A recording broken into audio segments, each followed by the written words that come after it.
Good morning, you two pipe smokers. I started my YouTube channel in January 23rd, 2018. As of today, I have 356 subscribers. Thank you all. So January 23rd, 2019 will be the 1 year anniversary for my channel. And I'm so glad I listened to Max Wolf and I started the channel. It's been a really marvelous thing, but I figure I'd take this opportunity. I'll try to do it as quickly as possible, not to bore you to tears, and tell you a little bit about myself. I was born and raised in the Bronx, Grand Concourse, a few miles from Yankee Stadium. My father's father, who I didn't know, unfortunately, was a groundskeeper at Yankee Stadium. My mother's father, I don't know anything about. I do know he had killed himself, and nobody would ever talk about it, so I don't even know what he did for a living. But anyway, I grew up in the Bronx. I went to school in the Bronx, which was tough back in the day. The Bronx was a tough place to grow up, and I have a brother.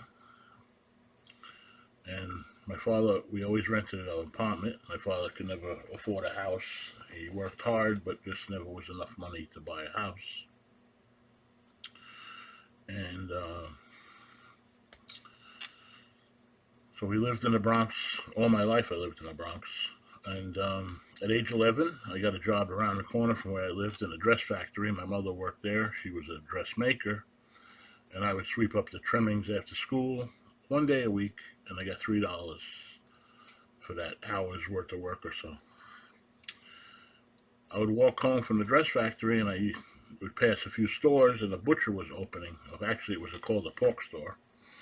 And there was a sign in the window, help wanted. I went in there, and I got the job there, so I left sweeping the floors. And I became a butcher's helper, so to speak.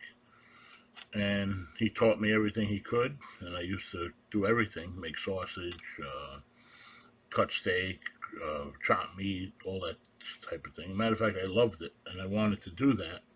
And the owner owned a wholesale market in Hunts Point, and he said, "You don't want to do this for a living." He said, "It's a rough business, it's a dying trade," and what he meant by that is people don't know good meat. And you see it a lot in the supermarket still today. People go for the leanest looking steak, and then they wonder why it's tough as nails when they cook it. And people don't realize you need the fat to, not all people, but a lot of people. So I took his advice, and I never pursued becoming a butcher, but I worked there for about 5 years. Then my brother had gotten a job in a transmission shop in the Bronx on Jerome Avenue, and he liked it. And eventually, when I was 16, I got my license. The shop he worked was moving right next door to a new building, and it needed to be painted.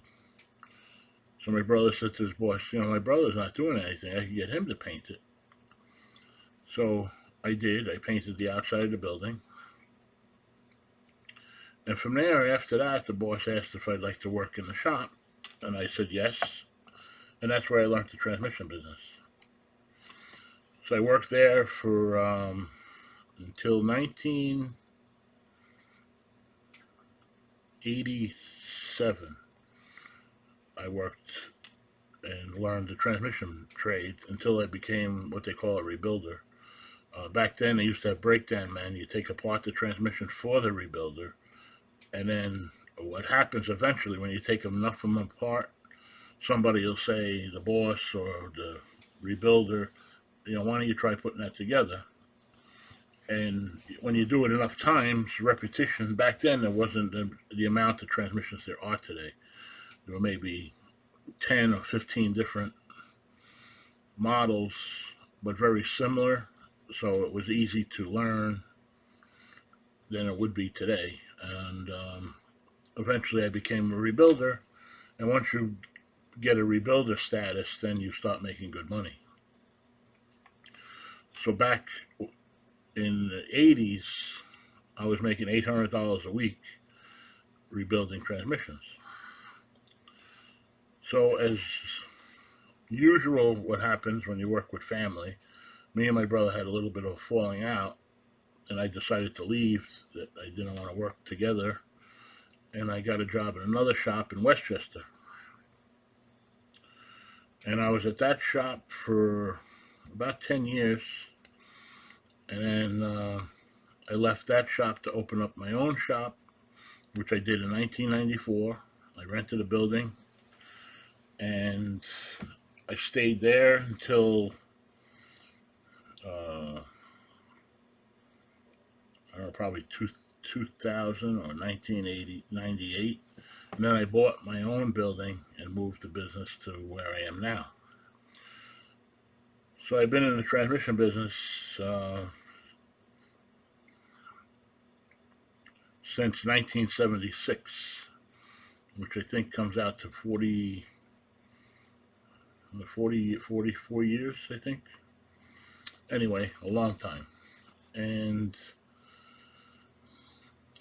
that's my work story. I got married in 1988. Never had any kids. One of life's regrets.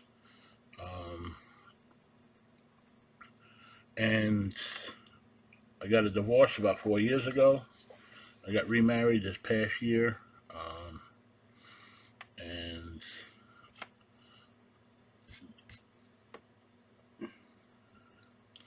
that's basically the story. So the interesting thing is, my father, he was really a sportsman. He took us fishing. He used to hunt. I hunted. I don't hunt anymore. I don't think I have the stomach. To me now, it's live and let live. I respect hunters as long as you eat what you hunt. And he also had a pilot's license. He took us flying every weekend. Father was a good guy. He taught us well, and I miss him. And he worked with me in the shop. And as a matter of fact, he lived with me when I bought a house. I made an apartment for him and my mother downstairs, and they lived with me until they passed. Which the sad note of that is my father was a healthy person. He smoked, but he stopped smoking 10 years prior to him dying. And he ended up dying from an aorta aneurysm. Which there's a lesson there, boys and girls. I'm fearful of that. I get checked every so often.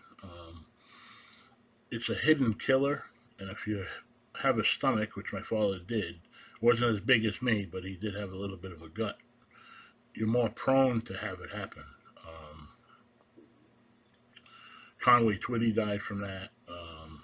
A lot of people die from it, and it's a terrible way to. It's a sad way to go because it's quick, but it's 100% preventable. You just have to be checked for it, and it's a simple test. They use a sonogram type of thing. So I urge everybody out there, don't be foolish. Get checked for that. I mean, we can't cover every base of what you can die from, but you can limit it. And if you're older and even if you don't have a gut, for the 15-minute test it takes, they have these life screening trucks that go around. They even do it mobile. Look for one in your area. The test is worth it. And it's definitely preventable. So as long as a lot of other things are, but that's that goes hidden. There's no signs of it externally. You're good now until 10 minutes when the thing bursts, and then that's it. So guys, girls, women, everybody, get checked for that. It's non-evasive. It's a simple test, and it's worth it. Anyway, that's a little bit of history of me. I thank each and every one of you that subscribe. I was smoking my near up 9mm, and it's hard to keep a pipe lit when you talk. I haven't figured out how to do it. And that's it. That's a real quick overview of where I came from, and here I am. Here I am. And transmission business has been good to me. I like it. I guess I'm considered an expert. They claim that's another interesting thing. They say you have to be an expert in something. You have to do something for 10,000 hours. I've exceeded that. I take issue with that theory, though, but I guess that's for another time. Anyway, boys and girls, and everyone that's watching, thank you. It's 11 minutes. I hope you're not bored to tears. I just wanted to, I probably should have did this on the intro video when I first started, but it's never too late. Anyway, that's my story. I'm sticking to it. But everybody be well out there, and I'll catch you on the next one.